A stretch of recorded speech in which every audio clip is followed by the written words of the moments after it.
이번엔 원자다. 왕실의 핏줄을 모조리 끊어버리겠다. 팔척귀에 빙의된 정사순의 섬뜩한 목소리가 대낮에 진승사를 얼어붙게 만들었습니다. 향연기로 가득한 진승사의 굿판. 임신한 중전 박씨는 팔척귀에 빙의된 정사순의 칼에 쓰러져 고통을 참으며 바닥에 주저앉아 있었습니다. 그러나 정사순은 멈추지 않았지요. 붉게 물든 눈빛을 번뜩이며 이번엔 어린 원자를 향해 다가갔습니다. 원자마마. 궁인들의 공포에 찬 비명이 굿판을 가득 메웠습니다. 원자를 지키려던 나인들이 차례로 쓰러졌고 정사순의 칼날은 어느새 어린이광의 눈앞에 떨어지고 있었지요. 바로 그 순간 데비가 몸을 날려 온몸으로 원자를 감싸 안았습니다. 차가운 칼끝은 데비마마의 등을 깊게 꿰뚫었고 그녀는 눈물을 흘리며 원자를 꼭 끌어안고 쓰러졌습니다. 바로 그때 가섭스님이 외쳤습니다. 지금이야.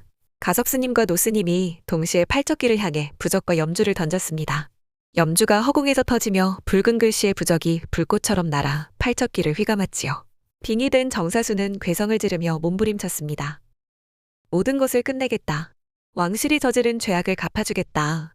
그의 몸에서 붉은 안개가 일렁이며 솟아올랐어요. 가섭스님과 노스님의 공격이 계속되자 그의 몸에서 팔척귀의 형상이 서서히 분리되기 시작했고 그의 몸에서 빠져나온 팔척귀의 진짜 모습이 서서히 드러나고 있었습니다.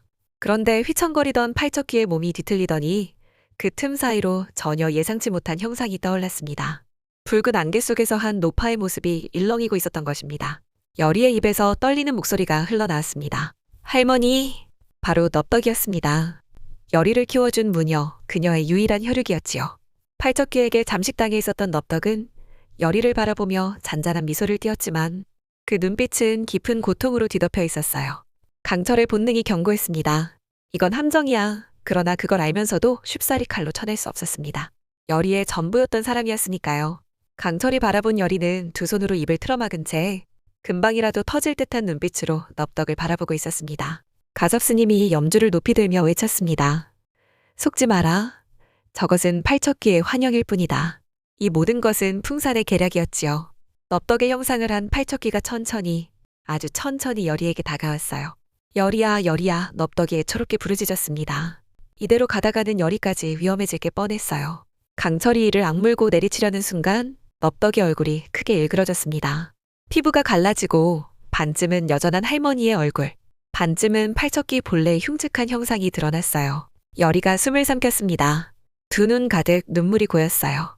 팔척귀는 여리의 흔들리는 눈빛을 보며 포효했습니다. 곧 이 왕실의 모든 것을 끝내겠다.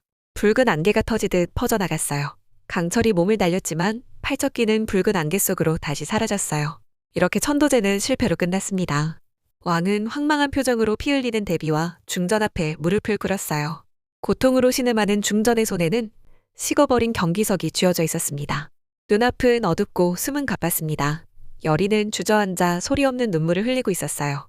어디에도 따스했던 할머니의 흔적은 남아있지 않았습니다. 오직 붉은하게 기운만이 허망하게 그 자리를 메우고 있을 뿐이었지요. 모두가 궁궐로 돌아온 뒤 더욱 충격적인 사실이 드러났습니다. 강철이 경기석을 유심히 바라보더니 미간을 찌푸렸어요. 이상해. 여리가 조심스레 다가와 물었습니다. 왜 그래? 강철은 손에 쥔 경기석을 빛에 비추며 답했습니다. 이건 그냥 깎은 수정이야. 진짜 경기석이 아니야. 그는 계속해서 말했습니다. 내가 만져도 아무렇지도 않아. 왕의 것도 원자의 것도. 여리의 얼굴이 창백해졌어요. 가섭스님은 낮게 속삭였습니다. 누군가 바꿔치기 한 거야. 허탈한 허무함이 뒤통수를 내리쳤습니다. 그렇다면 가장 믿던 자들의 짓일 수도 있다. 이후 상선 김응순의 조사가 시작되었고 내금이 병졸들이 포박된 사내를 끌고 왔습니다. 풍산의 수하인 세원이었어요. 상선이 이를 악물며 다가갔습니다. 정녕 네 놈 짓이더냐. 세원은 말없이 고개를 숙였습니다. 그러나 그 침묵이 모든 것을 말해주고 있었습니다. 하늘은 낯빛으로 무겁게 드리워져 있었습니다. 찬 바람이 궁궐을 훑고 지나가며 하얀 상복들이 거세게 휘날렸어요. 궁인, 내관, 군관, 그리고 왕 이전까지 모두가 붉은 용포 대신 하얀 도포를 걸친 채 깊은 침묵 속에 있었습니다. 원자를 지켜낸 데비마마의 국상이었지요. 중전은 목숨은 살아있었으나 사경을 헤매는 중이었고 그녀가 태아를 품고 있었기에 모든 백성들은 이 소식에 망연자실하였습니다. 핏빛으로 물든 궁궐, 그리고 그 위로 내려앉은 절망의 공기 속에서 왕은 침전에 홀로 앉아 있었어요. 천금휘. 왕은 그 이름을 분노로 가득 차 뚫어지게 바라보고 있었습니다. 과거 선왕이 저지른 피비린내 나는 죄. 이제 그 죄악이 왕실의 핏줄을 결국은 삼켜버린 것이었지요. 왕은 떨리는 목소리로 무언가 결심했다는 듯 내금위장과 상선을 불러 마지막 힘을 내어 말했습니다. 혹여 내가 팔척귀에 잠식되어 어떤 명령을 내리든 강철과 열의를 해하지 마라. 그들은 이 나라를 구할 마지막 희망이다. 이것은 변치 않는 어명이니라. 한편 풍사는 예조판서와 정사순, 세원과 함께 포박된 채 백성들의 원망과 원성을 한몸에 받고 있었습니다. 강철이 다가가 풍산의 멱살을 움켜쥐었습니다. 신의 벌전이 무섭지도 않더냐? 풍산은 코웃음을 치며 말했어요. 벌전? 네 놈도 저 계집도 곧 끝이 날 것이다. 강철의 손끝에 힘이 들어갔지만 그러나 그는 비릿한 웃음을 띠고 있었어요. 국장이 여전히 진행 중이었던 어느 깊은 밤, 왕이정은 무겁게 자리에서 일어났습니다. 하얀 도포자락이 바닥을 스쳤고 그의 몸으로 묘한 기운이 흘러들어갔어요. 손끝이 떨리고 눈빛이 서서히 탁해지기 시작했지요. 팔척귀. 선왕의 죄악이 만들어낸 집단 원혼이 왕의 몸을 서서히 잠식하고 있었습니다. 왕은 침전문을 열었어요. 하얀 상복을 입은 신하들과 궁인들이 무릎을 꿇고 기다리고 있었습니다. 그리고 팔척귀에 잠식당한 왕은 자기 자신을 노려보며 날카롭고 차가운 목소리로 고함쳤어요. 지켜보거라. 모두 어찌 죽게 되는지. 왕의 얼굴이 일그러졌고 그는 다시 명령했습니다. 검서관 윤갑과 애체장인 열의를 잡아들이고 바로 처형하라. 잠시 정적이 흐르며 내금위장 김근우와 상선 김응수는 고개를 숙였지만 그들의 눈빛에는 결연함이 서려 있었습니다. 한편 열의는 상자 안에서 검은 두루마기를 꺼냈어요. 붉은 글씨로 수놓은 부적과 명패가 안쪽에 빼곡히 바느질된 검은색 도포였습니다. 열의는 낮게 중얼거렸어요. 이 방법밖에 없는 걸까?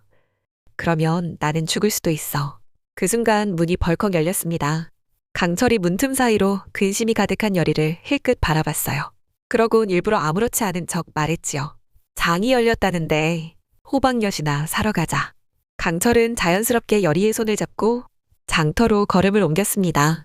겨울바람이 차갑게 스쳐 지나갔고 강철은 조심스레 열의의 머리 위로 겨울 기싸개를 둘러주었어요. 여전히 너는 내가 아는 가장 어여쁜 인간이다. 강철은 부드럽게 웃었습니다. 그러나 그 미소 이면에는 말로 다 담지 못할 깊은 진심이 숨어 있었어요. 해서 나는 마음이 아프구나. 두 사람은 서로의 온기를 나누며 장터길을 걸었어요. 마치 이 길이 그들의 마지막이 될지도 모를 거대한 싸움으로 가는 길이라는 걸 서로 알면서도 모른 척하는 듯이. 그리고 저 멀리 궁궐에서 서늘하고 붉은 기운이 밀려왔습니다. 팔척귀가 결국 왕의 몸을 삼켰구나. 강철은 열의에게 굳은 결심의 목소리로 말했습니다. 겁내지 마라. 나 명주신 나의 제자인 너를 절대 잃지 않겠다. 깊은 밤, 궁궐. 짙은 어둠 속에 왕 이정이 서 있었어요. 아니, 그건 더 이상 왕이 아니었지요. 팔척귀에 잠식된 왕, 붉은 장칼을 쥔 그는 광기 어린 눈빛으로 강철을 노려봤습니다. 강철과 팔척귀의 장칼이 섬광처럼 부딪혔어요. 치열한 격투 끝에 팔척귀가 강철을 밀쳐냈고 기회를 잡은 팔척귀는 저승굿을 올리던 열의에게 달려들었습니다. 열의야, 강철이 외쳤지만 붉은 안개가 열의를 휘감았어요. 그녀의 숨이 점점 가빠졌습니다. 망설일 틈도 없었어요. 강철의 가슴에서 야광주가 푸른 빛을 뿜어내며 모든 실력을 팔척귀에게 쏟아부었습니다.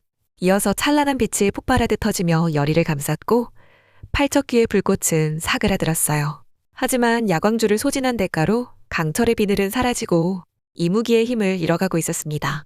그러자 팔척귀는 이번엔 강철을 향해 달려들었어요. 열의는 마지막 부적을 쥐고 절박하게 외쳤습니다. 천상차사님들이여 오시옵소서.